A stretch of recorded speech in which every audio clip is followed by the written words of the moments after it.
दोस्तों नमस्कार। कानूनी बात बताने वाले मेरे YouTube चैनल में आपका स्वागत है। आज का विषय है औचित्य का प्रश्न, यानी पॉइंट ऑफ ऑर्डर। जब व्यवस्था का प्रश्न उठाया जाता है, औचित्य का प्रश्न उठाया जाता है, तब उसका प्रभाव सदन के कार्यवाही पे निलंबित करने के ऊपर पड़ता है। जो चल रहा है उसको रोकना पड़ता है।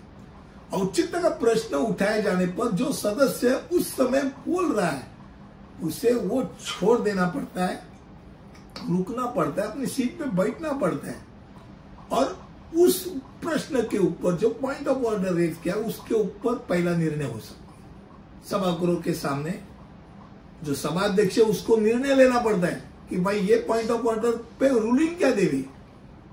यानी औचित्य का प्रश्न उस सदस्य द्वारा उठाया गया प्रश्न है जो मानता है कि कार्रवाई के दौरान सदन के नियमों का, पारंपरिक प्रक्रियाओं का गलत तरीके से आपने लागू किया है या तो कुछ अनदेखा किया है। तो यह व्यवस्था का प्रश्न आप कैसे उठा सकते हैं, यानी पॉइंट ऑफ ऑर्डर का प्रश्न कैसे उठा सकते हैं। तो आपको खड़ा होके ये पॉइंट ऑफ ऑर्डर है मेरा करके आपको बोलना है, आपको रुकना है।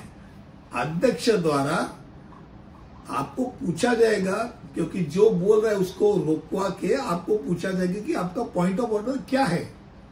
उसके बाद आपको जो गलत चीज लग रही है उसके बारे में आपको बोलना है कि भाई ये सदन में हमारी व्यवस्था कैसी चलती है, जो पारंपरिक प्रक्रिया कैसी होती है, सदन का नियम क्या है और ये गलत क्या हो रहा है। अब इसके बाद जब पॉइंट ऑफ ऑर्डर आ जाता है तो सभागृह का जो सभाध्यक्ष होता है उसको निर्णय लेना पड़ता है। अगर मान लो कि उसने मान लिया कि भाई गलत हो गया तो वो जो चीज है वो रोक दी सकती है। अगर मान लो उसको लगता है कि ये पॉइंट ऑफ ऑर्डर में कोई दम नहीं है, गलत है, तो वो उसका कारण देगा कि भाई ये ऐसा फलाना कारण है, उसके कारण मुझे ऐसा लगता है कि आपका पॉइंट ऑफ ऑर्डर गलत है, तो ये मैं दरखास्त करता हूं। अब जो वो पॉइंट ऑफ ऑर्डर दरखास्त करने के लिए कारण बताता है, इसका मिनट हो जाता है। अब वो मिनट होने के बाद उसको वो सभासद चुनौती भी दे सकते हैं कि भाई जो सभागृह के अध्यक्ष है फलाना जो निर्णय लिया उसको मैं चुनौती दी है, ये गलत है।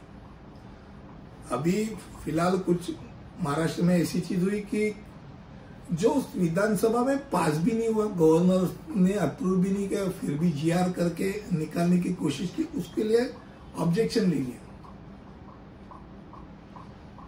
ओपोनेंट जो है, जो विरोधी पक्ष नेता, उसने अपोजिट उसने उसके ऊपर पॉइंट ऑफ ऑर्डर लिया कि भाई ये कैसा हो सकता है। जो पारंपरिक प्रक्रिया है उसको आप बिना यूज करके आप ऐसे खुद ब खुद कुछ नहीं कर सकते। आपको घटना क्या है, नियम क्या है, पारंपरिक प्रक्रिया क्या है, इसका अंदाज होना जरूरी होता है। ऐसे बहुत सारे होते हैं कि जिनके पास ज्ञान बहुत होता है और ऐसे ज्ञानियों को लोग डरते हैं। सत्ताधारी डरता है कि भाई इसने अगर कुछ पूछ लिया तो उत्तर तो देना है। आज का विषय औचित्य का प्रश्न यानी पॉइंट ऑफ ऑर्डर के बारे में था। मुझे लगता है कम शब्दों में आपके सामने मैंने ये बातें रखी। अगले वीडियो में ऐसे ही कुछ लेकर आऊंगा। तब तक के लिए अलविदा, धन्यवाद।